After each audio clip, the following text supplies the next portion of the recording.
ஆயிரம் கண்ணுடையாள் என்பது திரிபுர சுந்தரி தேவியின் பெயர்களில் ஒன்று. இந்த பெயர் பெரும்பாலும் லலிதாம்பிகை அல்லது திரிபுர சுந்தரி தேவி மீது எழுதப்பட்ட போற்றிப் பாடல்களில் இடம்பெறும்.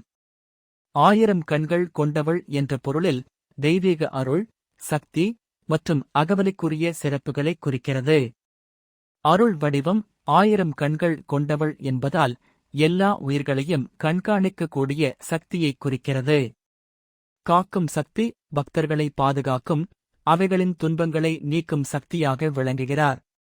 லலிதா சஹஸ்ரநாமத்தில் புகழ் பெற்றவள். ஆயிரக்கணக்கான பெயர்களால் போற்றப்படும் லலிதாம்பிகை எல்லா சக்திகளும் ஒருங்கே உள்ள தெய்வமாக விளங்குகிறாள். அனைத்து தெய்வங்களின் ஆதிமூல சக்தி சக்தி, பராசக்தி, மாயா சக்தி என அனைத்தும் திரிபுரசுந்தரியின் ஒரு பகுதி.